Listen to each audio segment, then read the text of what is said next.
The wind in the high country was a lonely sound, a constant whisper through the spines of ancient pines and across the unforgiving granite faces of the peaks.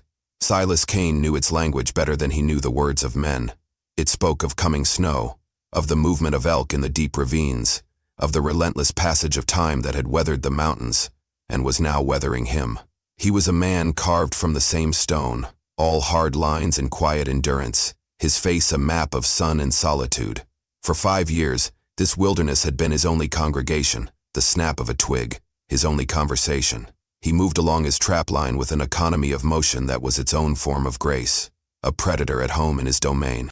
But today, the wind carried a foreign scent, something acrid and wrong. Wood smoke, but not his own.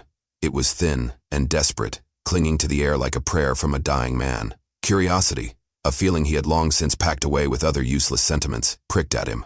He shifted the weight of his rifle, his eyes scanning the dense tree line, and followed the ghostly trail of smoke toward its source, a gust quiet settling in his gut like a cold stone. He moved without sound, a shadow gliding over pine needles and scree, the habit of a man for whom discovery meant danger. The smoke led him to a place he knew, a collapsed trapper's lean-to, a skeleton of rotting logs that should have been empty for a decade. But it was not empty. Huddled within the ruin, wrapped in the tattered, soot-stained black of a novice's habit, was a woman, or the memory of one. She was unconscious, her face pale as bone ash, lips blue with a cold that had sunk deep into her marrow.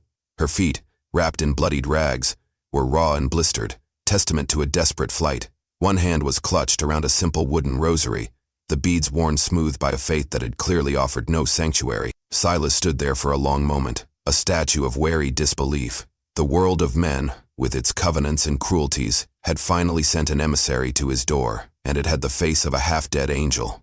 He knelt, his callous fingers gently touching her forehead. Fever, a fire consuming her from within. He sighed, a sound swallowed by the vast, indifferent wind. Leaving her meant leaving her to the wolves, or the winter. He had run from the judgment of mankind, but his own conscience, it seemed, had a longer reach. He gathered her into his arms. She weighed almost nothing, a bundle of twigs and conveyed. The journey back to his cabin was an act of brutal arithmetic, each step a calculation of strength against the dead weight in his arms and the miles yet to go. The sky, a canvas of bruised purple and gray, threatened the day's end. He navigated the terrain by instinct, his boots finding sure purchase on paths that existed only in his memory. The woman, Elara, though he did not yet know her name, remained a silent burden, her head lolling against his shoulder, her breath a shallow, hitching thing. He could feel the fever radiating from her, a dry, unnatural heat that spoke of a battle being waged in the silent country of her body. He pushed onward, his own breath pluming in the cold air, his focus narrowed to the singular purpose of reaching the shelter he had built with his own hands. It was a sanctuary he had never intended to share. The cabin was a small, sturdy thing of hewn logs, chinked with mud and moss, a bulwark against the vast emptiness outside. Inside he laid her gently on his own cot, a simple frame of pine and rope. The abrupt stillness of the room was a stark contrast to the howling wind and the exertion of the trek. For a moment, he simply looked at her, a strange artifact dropped into the center of his meticulously ordered life. He saw the grime on her face, the dark smudges of soot and tears, the impossibly fine lines of exhaustion etched around her eyes. He worked with a detached gentleness, the way he might mend a broken wing on a hawk. He built up the fire in the stone hearth until it cast a warm, flickering light across the room, chasing the shadows into the corners. He heated water, and with a clean rag, began to wipe the dirt from her face and hands. Her skin was soft beneath the grime, and her hands, though scratched and bruised, were delicate, their shape speaking of a life spent with books and needles, not axes and knives. He saw the raw, chafed skin at her wrists and the angry red marks on her bare feet. He cleansed the wounds with a sharp-smelling poultice of herbs, his touch surprisingly deft. He spooned lukewarm broth, thin but nourishing, between her parted lips. Most of it dribbled out, but some went down. He worked, in silence, the only sounds the crackle of the fire and the whisper of his own movements on the rough-hewn floorboards. He was tending to a life, a concept he had long reduced to the simple mechanics of his own survival. Her presence was a complication, a question without an answer, yet he could not turn away. The firelight danced on her pale features, and in the quiet of his isolated world he felt a profound and unsettling shift, like the groaning of ice on a thawing river. Days bled into one another, measured not by a calendar but by the slow return of life to the woman on the cot. Elara, for her part, woke to a world of muted sensations, the smell of wood smoke and pine, the weight of a heavy wool blanket, the rough texture of a hand-hewn ceiling above her. Her first lucid moments were filled with a primal, animal terror. She saw the man, Silas, as a shape of shadows and silence, a rugged form moving about the small cabin with a purpose she could not comprehend. He was large, weathered, his hands scarred and capable. He was everything she had been taught to fear, yet he did not harm her. He would enter after a day spent outside, smelling of the cold air in the forest, and leave a bowl of stew and a tin cup of water on a small crate beside her bed. He never spoke. He never met her gaze for more than a fleeting second. His presence was a constant, watchful thing, as steady and unobtrusive as the mountains outside the single window. He moved with a quiet deliberation, whether he was cleaning his rifle, sharpening a knife, or mending a piece of leather tack. The small cabin was filled with the sounds of his living, the rhythmic scrape of a whetstone, the soft thud of chopped wood being stacked, the sigh of the fire, but never the sound of a human voice. It was a silence that was, at first terrifying, then slowly, became a strange kind of sanctuary itself. The absence of questions, of judgments, of pious whispers, was a balm to her raw nerves. The silence was a space where she could simply be, without expectation. A week passed. One morning he returned from checking his traps to find the empty bowl and cup were not where he had left them. They were washed and neatly stacked on the crate, the spoon resting beside them. It was the first sign, the first gesture across the silent divide. He acknowledged it with a slight nod to himself, a flicker of something in his own guarded expression. The silence between them had changed. It was no longer an empty void, but a space that was beginning to be filled with a fragile, unspoken understanding. Trust was not a word either of them would have used, but it was being built nonetheless, one quiet, deliberate action at a time, like a stone wall assembled without mortar. Elara's strength returned in small, incremental waves. First she was able to sit up on the cot, her back against the rough log wall, for an hour at a time. Then she could stand, her legs trembling but holding. Soon, she was moving about the small cabin during the long hours Silas was away, her movements tentative at first, then gaining a quiet confidence. She swept the floor with a broom made of birch twigs, the rhythmic motion a comfort. She found a tear in the sleeve of his heavy wool shirt, a jagged rip that he had likely ignored for months. With a needle and thread she discovered in a small wooden box of his, she mended it. Her stitches were impossibly small and neat, a line of perfect, disciplined artistry against the coarse, faded fabric. When he returned that evening and put on the shirt, he felt the repair, his rough fingers tracing the smooth, unfamiliar seam. He looked over at her, where she sat quietly by the fire, and for the first time, their eyes met and held for a beat longer than usual. A silent acknowledgement passed between them, he of her skill, she of his notice. A new dynamic was taking root in the fertile quiet of the cabin. She was no longer just the patient, the rescued. She began to reveal a profound and unassuming competence. She found his meager stock of dried beans and herbs and made a soup that was richer and more flavorful than anything he had made himself. She had a way with the fire, coaxing it to a steady, even heat. One afternoon, he watched her from the edge of the woods as she stood behind the cabin, her gaze fixed on the hard-packed fallow patch of earth he had long ago given up on. She knelt, her fingers testing the soil, pulling at the sawburn, frozen roots of long-ed weeds. There was a look of intense concentration on her face, a communion with the earth that he recognized. It was the look of a creator, of a nurturer. In her fragility, Silas began to see a different kind of strength, not the brute force he understood, but a resilient, life-giving power. It was the strength of a wildflower pushing its way through a crack in a stone, a force that was quiet, patient, and utterly indomitable. The land was teaching her, and she, in turn, was teaching him something about the nature of survival he had never considered.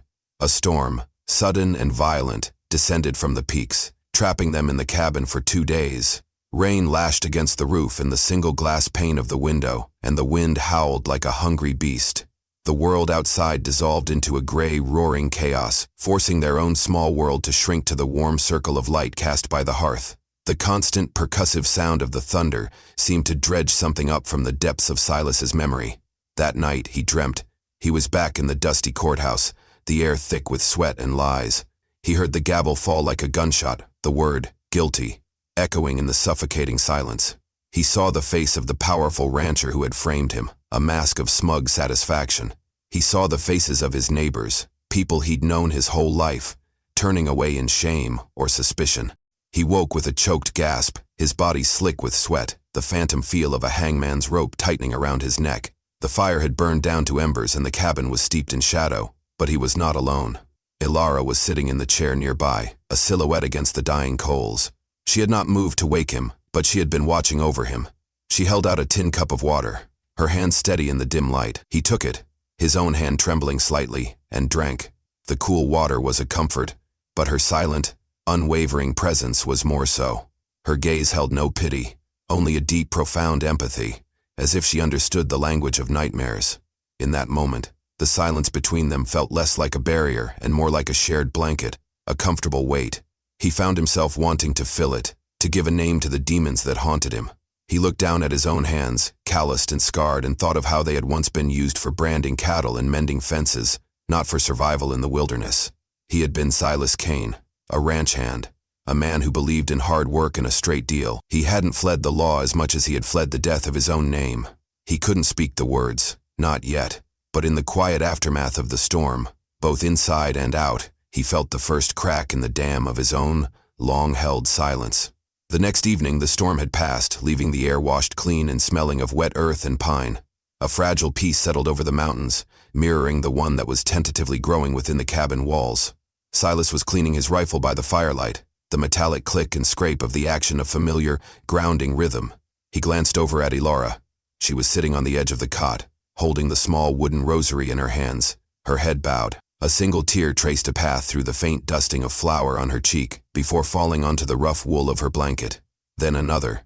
She wept without a sound, a display of grief so private and profound it felt like a violation to witness it. Silas stopped his work. He felt an awkward, unfamiliar urge to offer comfort, but he had no words for it. Instead, he did the only thing he could think of. He put down his rifle, moved the small crate he used as a table closer to her, and sat on it. He didn't speak. He didn't touch her. He simply sat there, a solid, silent presence in the dim light, sharing her sorrow by proximity. His quiet vigil was the key. After a long time, the silent tears subsided, and she took a deep, shuddering breath. When she finally spoke, her voice was so soft he had to strain to hear it, a sound like dry leaves skittering across stone. "They said I was barren," she whispered, to the rosary clutched in her hands. "A vessel without purpose, a field that would not grow seed for the Lord." The words came out slowly, each one costing her a piece of her carefully guarded composure. She told him of being an orphan, given to the Convent of the Sorrowful Heart as a child. She had never known any other life. She found her only joy in the infirmary, in tending to the sick, and in the small walled garden where she coaxed herbs and flowers from the unforgiving soil. But the zealous Mother Superior demanded more. She demanded visions, ecstatic pronouncements, miracles. When Elara could offer only her quiet competence and her love for growing things, she was deemed spiritually empty. Her inability to conceive of a divine vision was conflated with a physical barrenness, a sign of God's disfavor. She was publicly shamed, marked for a life of penance in a solitary cell. She had fled in the dead of night with nothing but the clothes on her back and the rosary in her hand, choosing the certainty of the wilderness over the slow death of a faith that had become a prison. Her confession hung in the air between them, a fragile and devastatingly honest thing.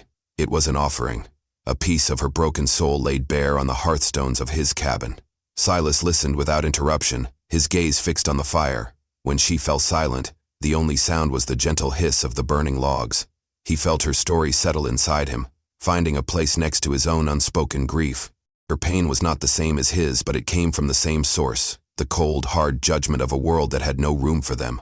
After a long moment, he finally broke his own years-long vow of anonymity. "Silas," he said, his voice rough with disuse, like gravel in wind. "My name is Silas." She looked up, her eyes wide and luminous in the firelight, still shimmering with unshed tears. "Elara," she replied, her voice. The exchange of names was a covenant, a bridge built across the chasm of their shared solitude. He then added, the words feeling heavy and strange on his tongue, "I was accused of something I didn't do." He offered no more details, but he didn't have to. In that simple, stark admission, she understood. They were both exiles, branded and cast out by a world that had misjudged their worth. He looked at her, truly looked at her, and saw not a failed nun or a broken woman, but a soul of immense resilience, a rare flower that had refused to wither in a cold, sunless place. And in his eyes she no longer saw a fearsome outlaw, but a man unjustly burdened. a good man who had been forced to build his own sanctuary in the heart of the wilderness. The wall of silence had not just been cracked, it had been irrevocably breached, and in its place the foundations of a profound and powerful connection were being laid. Spring thawed the high country, and with it came a sense of precarious renewal. The new intimacy between Silas and Elara was a fragile bloom, thriving in the isolation of the cabin but untested by the outside world. The need for supplies, however, became unavoidable. Flour, salt, lamp oil, the basic necessities of life required a trip to the settlement of dusty, windswept buildings that huddled in the valley below, a place Silas had avoided for months. He told Elara he had to go, the words feeling like a betrayal of their sanctuary. Stay inside. Don't build a fire that makes smoke.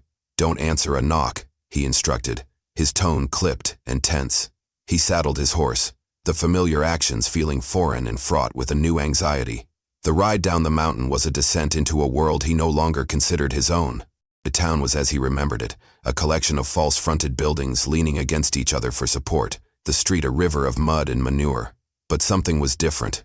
The way people looked at him, the furtive glances, the whispers that died when he drew near. At the mercantile he saw it. Nailed to the wall beside a notice for a county fair was a wanted poster, the paper already yellowed and stained. The sketched face was a crude, harsh version of his own, the eyes dark and soulless. Silas Kane, the poster read. Wanted for cattle rustling and evading justice. $200 reward. The price on his head felt like a physical weight. But there was another notice, newer, printed on finer paper, posted beside it. It was from the Convent of the Sorrowful Heart. It spoke of a troubled novice named Elara who had wandered away in a state of spiritual confusion.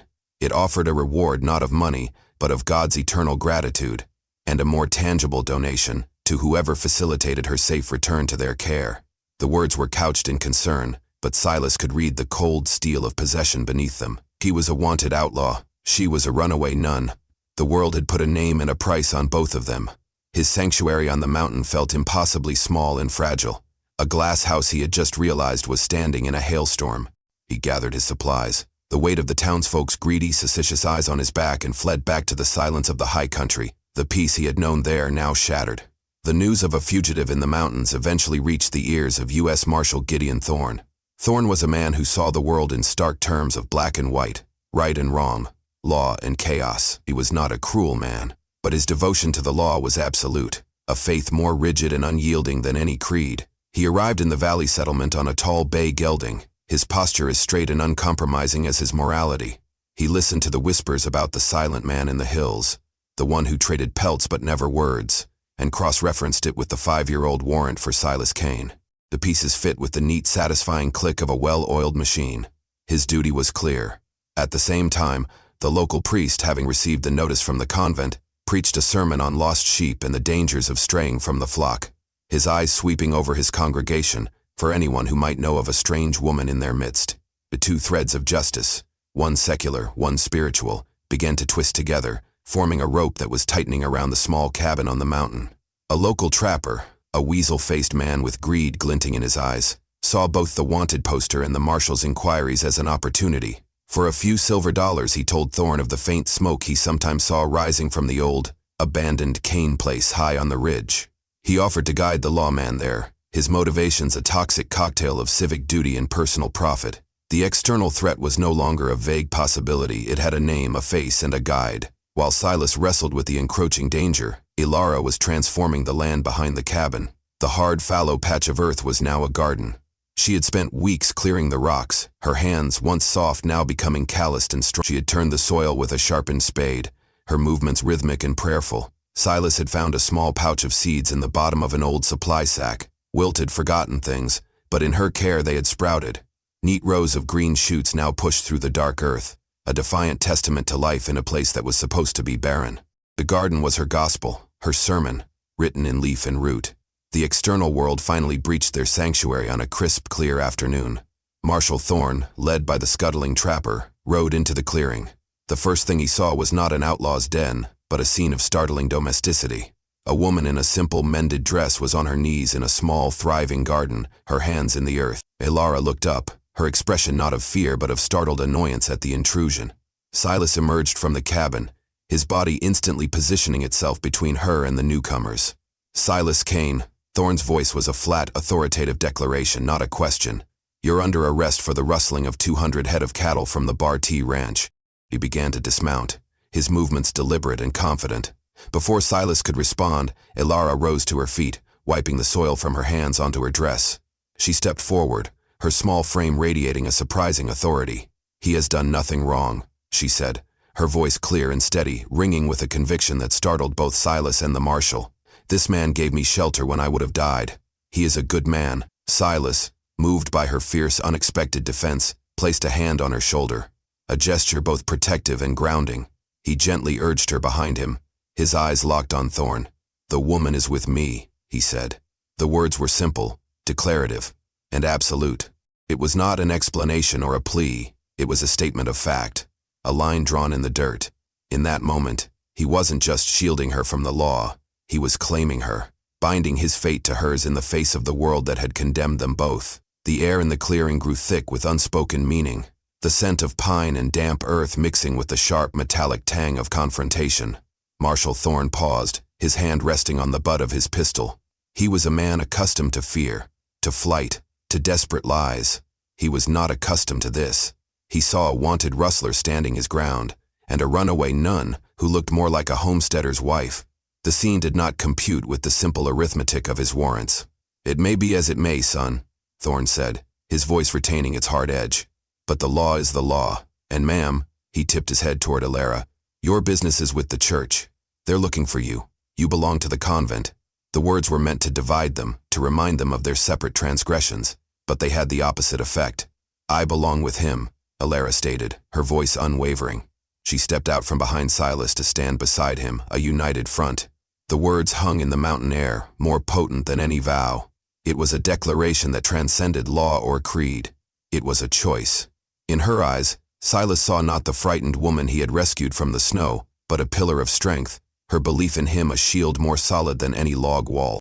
Her trust fortified him, extinguishing the last embers of the shame he had carried for 5 years. He was no longer just Silas Kane, the accused. He was the man Elara believed him to be. The standoff was a silent battle of wills. Thorne represented the rigid order of the world below, the world of rules and judgments that had cast them both out. Silas and Elara represented something else, a different kind of order, one based on mutual salvation and a love that had grown in the quiet soil of shared solitude. "She's not going back to a place that shamed her for being barren," Silas said, his voice low and dangerous. "And I'm not going back to a cage for a crime I didn't commit. This is our home. There's no law you can serve that's higher than a person's right to be left in peace." Thorne's jaw tightened. He was not a man swayed by appeals to emotion. The law was his scripture. "You can tell your story to a judge, Kane, and the woman can explain herself to the Mother Superior." He took a step forward, his intent clear. The confrontation was escalating, moving from words to the precipice of violence. Silas didn't reach for the gun on his hip. To do so would be to become the man on the wanted poster, to validate their judgment of him. Violence was the past he was trying to bury. Instead, he stood his ground, a bulwark of passive resistance. He began to speak, not with the desperation of a guilty man, but with the quiet, unshakable dignity of the innocent. He laid out the facts of his case, the conveniently missing witness, the rancher's known greed, the swiftness of a trial that was more about politics than justice. He spoke not to the marshal, but to the man Gideon Thorne, appealing to a sense of fairness he hoped lay beneath the badge. While Silas spoke, Elara added her own testimony. She did not speak of her personal suffering as a plea for pity. Instead, she described the cruelty of the convent with a calm, chilling clarity. She spoke of a faith twisted into a tool of control, of spiritual blackmail, of the crushing of gentle spirits under the heel of dogma. She spoke of the healing she had found, not in prayer but in the soil, in the quiet rhythm of the seasons, in the simple, unspoken decency of the man beside her. Her words were not an attack on faith itself, but on its corruption. Her testimony was a powerful counter-narrative to the marshal's black and world, introducing shades of gray he could not easily dismiss. The delicate balance was shattered by the greed of the third man. The trapper, seeing his double reward from the law and the church slipping away, decided to force the issue. "I'll take the girl," he snarled, lunging toward Elara. His mind was filled with visions of the charitable donation and the gratitude of powerful people. He underestimated them both. In that instant, Silas moved. It was not the reactive violence of a cornered outlaw, but the swift, economical, and overwhelming force of a protector. He didn't draw his weapon. He sidestepped the trapper's clumsy rush, used the man's own momentum against him, and in a fluid motion, had him disarmed and pinned to the ground with a knee to his back. It was over in seconds. There was no rage in Silas's actions, only a cold, decisive efficiency. He had neutralized the threat without causing serious harm, proving, in that single eloquent act, that he was not the violent criminal the warrant claimed him to be. He was a capable man, a dangerous man, but he was not a killer. He was a defender. Marshal Thorne watched the entire exchange, his hand frozen halfway to his own pistol. He saw it all: the trapper's craven attack, Silas's controlled and non-lethal response, and Elara's unflinching resolve as she stood her ground. He saw a man protecting his home, and the woman he clearly loved. The stark lines of the law, which had been his guidepost his entire life, began to blur. The wanted poster in his saddlebag described a desperate fugitive. The man he saw before him was something else entirely. The notice from the convent described a lost, confused girl. The woman he saw was possessed of a strength and clarity that was anything but lost. The truth, he was forced to admit to himself, was not on the paper he carried. The truth was standing right here, in this small clearing, beside a thriving garden. The silence that followed was heavy with decision. Thorne looked from the subdued trapper on the ground to the couple standing before him. He saw their intertwined fingers, the way Silas stood slightly in front of her, the way she rested a hand on his arm. They were a single entity, a fortress of two. He thought of the long ride back down the mountain, of the paperwork, of a trial that would be a messy affair of he said, she said, of dragging this woman back to a life she had risked death to escape. He thought of the letter of the law, and for the first time in his career, he weighed against its spirit. He walked over to the trapper, pulled him to his feet, and bound his wrists with a length of rope. Then he turned back to Silas and Elara. His face was an unreadable mask of granite. "From the looks of it," Marshal Thorne said, his voice flat and official, "Silas Kane must have died in these mountains last winter. All I see here is a homesteader and his wife trying to scratch out a living." He looked directly at Silas. "You keep to yourself, mister." Liston made the sign of the cross. "Yes, Liston. I don't worry about devils," answered Silas. "Aunt Christie, the world has a long memory, but these mountains have a way of helping it forget." He did not smile, but the hard line of his mouth softened almost imperceptibly. Without another word, he mounted his horse, tugging the rope that bound his new, less complicated prisoner behind him. He rode out of the clearing and back down the mountain, taking the world of laws and judgments and wanted posters with him. The threat had passed. The silence that descended upon the clearing in the wake of the marshal's departure was of a different quality than any they had known before. It was not the silence of caution, nor the silence of healing. It was the deep, resonant silence of peace, of a battle fought and won. It was the sound of a future beginning.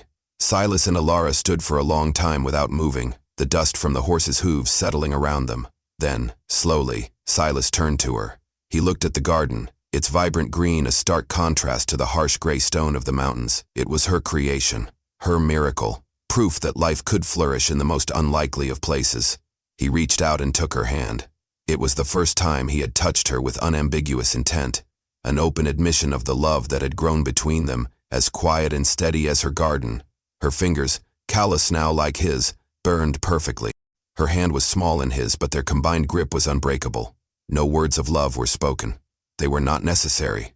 The words were in the rich soil of the garden, in the solid walls of the cabin, in the shared breath they took in the clean, free air of their sanctuary. Their love story was written not in ink, but in the landscape of the fabric of the life Silas and Elara built together. The cabin, once a simple shelter for a solitary man, became a home. Elara's touch was everywhere. There were simple curtains, sewn from flour sacks, hanging in the window, softening the harsh afternoon light. A pot of wild geranium sat on the sill, a splash of vibrant color against the weathered wood.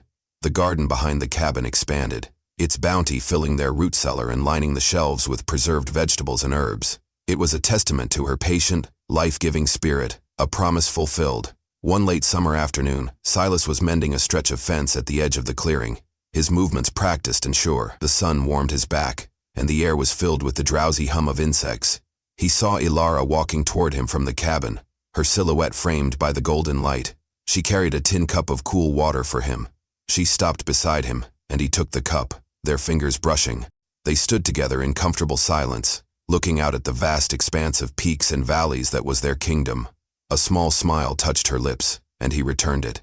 Their love was not a thing of grand passions or breathless declarations. It was a deep, quiet current that ran beneath the surface of their days. It was in the way he knew to build up the fire before she woke on a cold morning, and the way she knew to leave his mended shirt by the hearth. It was a love built on shared sunrises, on the sturdy foundation of mutual rescue, on knowing the other's heart so completely that words were an afterthought. Their life was a quiet poem, and their love was its most enduring verse, a love as strong and stubborn as a root finding its way through stone, reaching for the light,